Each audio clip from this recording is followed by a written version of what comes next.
So there's no long-winded introduction here, we're jumping straight in. The first thing we're going to focus on is reading the sheet music. Let's get stuck into an example.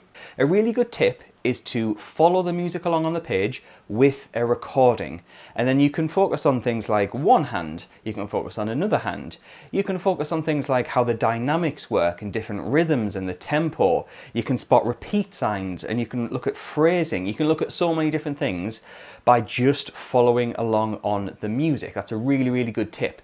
So let's say you're stuck at the office and you're on a break and you want to make use of your break, then whack out the sheet music of a song that you're working on and just put your headphones in and have a listen. It's a really good way just to fill those gaps in the day.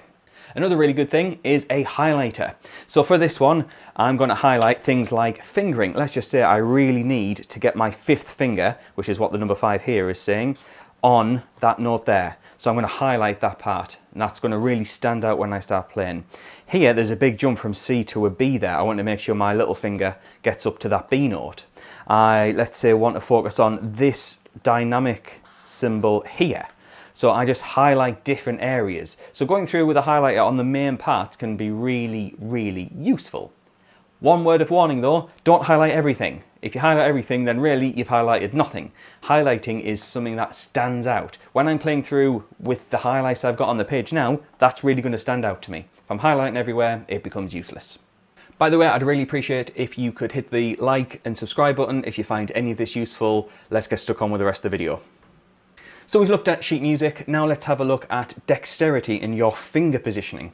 Now a great thing is, to practice piano and to get better at fingering, you don't need a piano for that.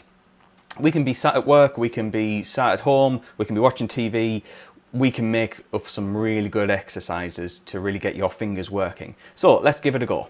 So I'm going to put my hands out, whether it's on my lap or on my desk in front of me. I've got it on my piano stool, and I'm going to curve my fingers around, imagining that I'm playing piano. You'll probably know that hopefully you should have this like little gap with your fingers naturally curved around, not flat fingers.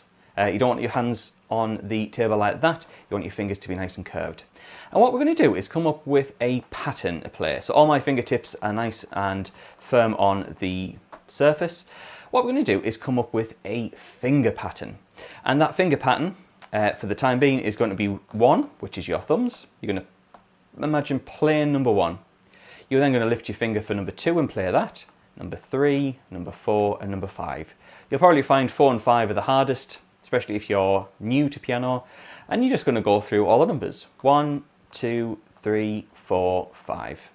And just cycle that round. Get used to it. What I don't want you to do is to play 1 and just press 2, and then, you know, these fingers kind of come up a little bit, and then you just end up doing that. That's not what we want. Our fingers should hopefully be resting until they are needed. And resting, I mean on the surface. So I'm going through 1, 2, 3, 4, and 5. And when I've finished with one finger, it goes back down and it moves on to the next. Now, you could use any order of notes. You could pick them at random. You could go 1, 4, 2, 3, 5. You can do whatever you want. And maybe come up with that. Just get a sticky note or a bit of paper and just write down a random order of notes and try and loop that round. So you could go 1, 3, 5, 4, 2. 1, 3, 5, 4, 2. On Patreon, I've made another video of a really useful one that my piano teacher taught me back in college, and I've used it almost every single day since then, no word of a lie. And it's just one that I will use on my lap. It involves using 2 fingers at a time. There's a bit of a hint there. But I'm going to go over more of that in the Patreon exclusive video. Head on over to Patreon in the description for that. However, there's another tip that you can do. Let's go back to that exercise, 1, 2, 3, 4, and 5. What we're going to do is pick one of those fingers and we're going to push the note. We're going to press down a bit harder, almost as if we're at a piano, we're going to accent that note. So let's just say finger number 2. When I get to that, I'm going to just give it an extra push. 1, 2, 3, 4, 5. 1, 2, 3, 4, 5. And again, pick one finger at random and just loop it round. So yeah, let's say number 4, that's the hardest finger. 1, 2, 3, 4, 5. 1, 2, 3, 4, 5. So I'm just giving it an extra bit of pressure. That can really come in use for when we have to use accents or use dynamics in piano playing, and we can just get used to building strength on certain fingers. Just before we jump on to the next part of the video, if you are one of my Patreon subscribers, you get a handy PDF with loads of different exercises and some finger patterns to follow. You also get an extra video as well, and you get in this video an extra week before I put it on YouTube, so head on over to Patreon and make sure that you're subscribed. The next idea is pretending to play scales on your surface, or whether it's on your lap or wherever. Now, a lot of scales like C, G, D, and so on have this idea of 1, 2, 3, then your thumb crosses over, 1, 2, 3, 4, 5. That pattern, if you can get used to that, will really, really help. So what I'm going to do is play my hand in that nice curved position. 1, 2, 3, my thumb's sliding underneath as if it would on the piano. I'm just resting it and then playing 1, 2, 3, 4, 5. 1, 2, 3, slide, 1, 2, 3, 4, 5. And I just get used to doing that. And I can do it with this hand as well. However, usually for the left hand it'll be 5, 4, 3, 2, 1. The third finger crosses over, 3, 2, 1. 5, 4, 3, 2, 1, 3, 2, 1. 5, 4, 3, 2, 1, 3, 2, 1. Now when you get very comfortable with that, you can then try and put it together.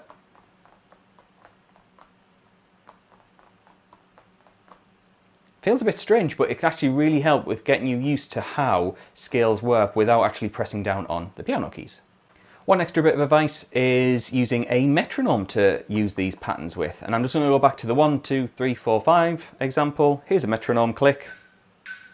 And we can go 1, 2, 3, 4, 5, 4, 3, 2, 1. And I'm putting my fingers in time with the click of the metronome. You can then speed it up. So let's just say I go to 120 beats per minute. Well, 126, because I've accidentally clicked on it. 1, 2, 3, 4, 5, 4, 3, 2, 1. And the idea is get used to building it up with all these different patterns that you've come up with. So those are just some quick tips on how you can practice piano without having a piano. If you found that useful, please like and subscribe. It really helps out the channel. If you're interested in the extra content that I've made for this, which is over on Patreon, you can find a link in the description below. I'd also like to thank the people on the screen. Those are my active patrons. So they get all this access to my content. They get everything a week early and a bunch of other things. So if that's of interest to you, then head on over